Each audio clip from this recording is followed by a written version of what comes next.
নমস্কার বন্ধুরা, আশা করি আপনারা সবাই ভালো আছেন। আমরাও ভালো আছি। আজকে আমি আপনাদের সঙ্গে কোনো রান্নার ভিডিও শেয়ার করছি না।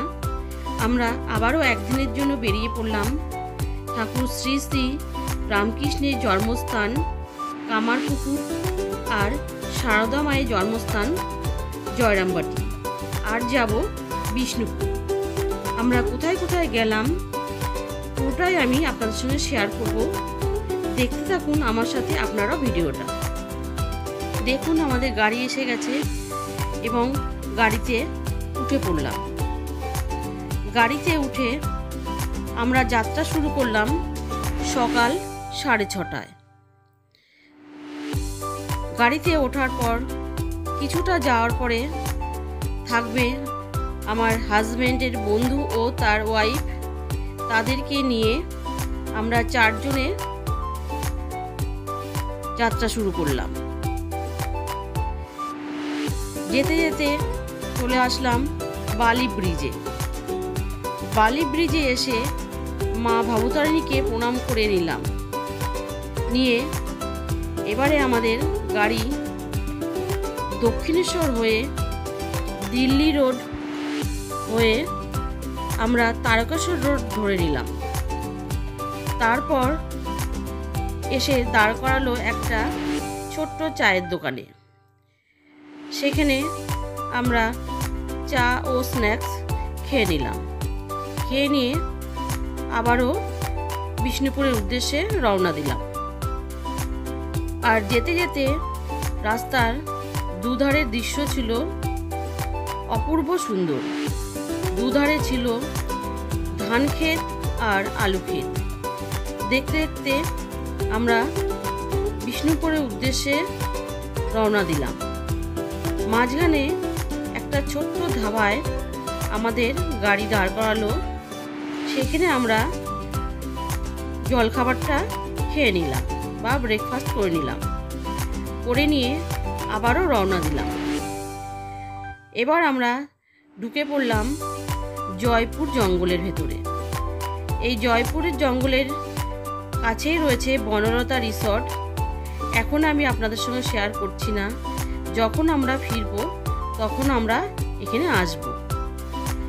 দুপাশের জঙ্গল দেখতে দেখতে আমরা পৌঁছে গেলাম বিষ্ণুপুরে। বিষ্ণুপুরে পৌঁছে সবার প্রথমে আমরা গেলাম রাসমঞ্চ।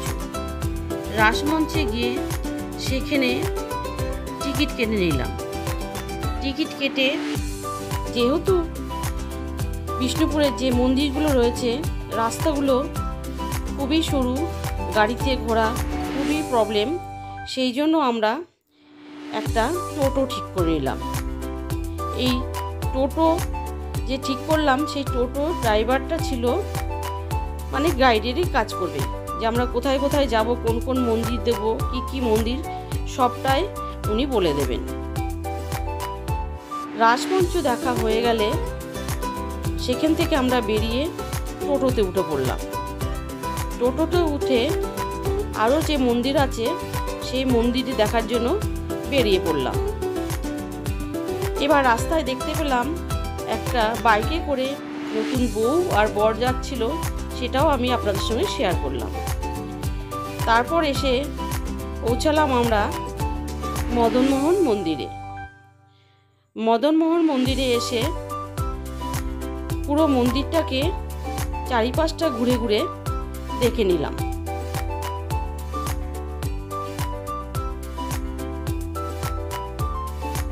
আর এই মন্দিরের যে কাজগুলো রয়েছে খুবই সুন্দর। বিষ্ণুপুরের যে বিখ্যাত টেরাকোটা সেই কাজ। এবার দেখুন ভেতরে যে বিগ্রহ রয়েছে সেটাও কিছুটা আমি ভিডিও করে আপনাদের সঙ্গে শেয়ার করলাম। সেখান থেকে আমরা চলে যাব গড় দরজা। দেখুন গড় দরজায় আমরা চলে এসেছি। গড় দরজায় এসে আমি আশেপাশটা কিছুটা ভিডিও করে নিলাম। ভিডিও করে এবার আমরা যে গড় দরজা তার ভেতর দিয়ে যাচ্ছি। আর এই গড় দরজাটা করা হয়েছিল শয়তান শত্রুদের হাত থেকে বাঁচার জন্য। এবার গড়দরজা দিয়ে ভেতরে দিয়ে প্রবেশ করে আমরা বাইরে বেরিয়ে গেলাম। বাইরে বেরিয়ে যে দূরে মন্দিরটা দেখা যাচ্ছে সেটাতে যাওয়া যায়নি, কারণ সেখানে কাজ চলছে। সেখান থেকে আমরা চলে গেলাম মা মৃন্ময়ী মন্দিরে। মৃন্ময়ী মন্দিরে গিয়ে তার আশপাশটাও একটু ভিডিও করে নিলাম। আর ভেতরে মূর্তির কোনো ভিডিও করা অ্যালাউ ছিল না। মা মৃন্ময়ী মন্দির দেখা হয়ে গেলে আমরা চলে আসলাম আরেকটা মন্দিরে। এটা হচ্ছে শ্যামরাই মন্দির। এই মন্দিরের উপরে ওঠা বারণ ছিল, নিচ দিয়ে চারিপাশটা আমরা ঘুরে দেখে নিলাম। আর প্রত্যেকটা মন্দিরে যে কাজ ছিল অপূর্ব সুন্দর। মন্দির দেখা হয়ে গেলে আমরা গেলাম জোড়বাংলো মন্দিরে। সেখানেও গিয়ে মন্দিরটাকে দেখলাম আর কিছু ফটোশ্যুটও করে নিলাম।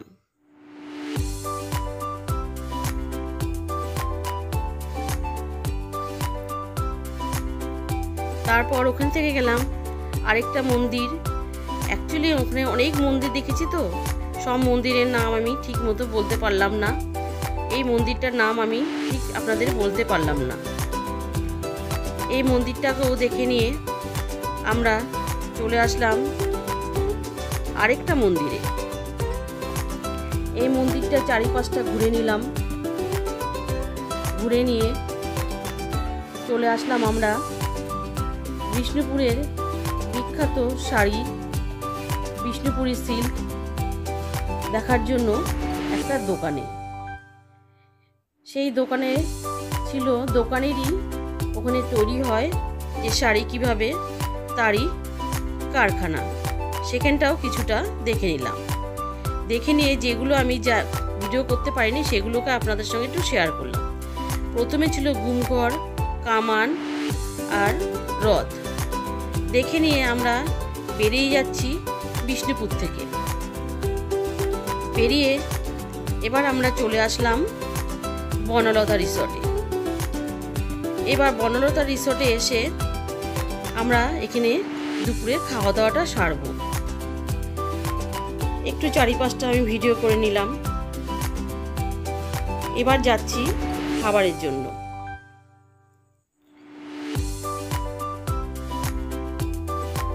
ভেতরে প্রবেশ করে দেখতে পেলাম যে এখানে যারা খাবার পরিবেশন করছেন বা কাজ করছেন সবই বেশিরভাগই ছিল মহিলা। এবার আমরা হাত ধুয়ে নিয়ে খাবার অর্ডার করলাম। দেখুন আমাদের খাবার চলে আসলো। আমি প্রথমে যে খাবার কটা এসছে সে কটাই আমি আপনাদের সঙ্গে ভিডিও করে শেয়ার করলাম। এরপরে আমরা নিয়েছিলাম হাঁসের মাংস, কোয়েলের মাংস। সেটা আমি আর ভিডিও করতে পারিনি, কারণ আমরা খাওয়া শুরু করে দিয়েছিলাম। খাওয়া সেরে সেখান থেকে আমরা চলে আসলাম প্রথমে জয়রামবাটি, মায়ের জন্মস্থান, সারদা মায়ের জন্মস্থান। জয়রামবাটি এসে এবার আমরা মন্দিরের ভেতরে প্রবেশ করব। চারিপাশটা একটু ভিডিও করে নিলাম। এই যে ঘরগুলো দেখছেন এগুলো হচ্ছে মায়ের যে থাকতো তার সেই সব ঘর। কিছুটা যাওয়ার পর জানতে পারলাম যে ভেতরে কোনো ভিডিওগ্রাফি করা অ্যালাউ নেই। সেই জন্য আমি বাইরে থেকেই কিছুটা করে ভিডিও করে নিলাম। ভেতরে গিয়ে যখন আমরা মন্দিরের ভেতরে প্রবেশ করলাম, মনটা যেন একদম শান্ত হয়ে গেছিল। পরিবেশটা ছিল এতটাই মনোমুগ্ধকর।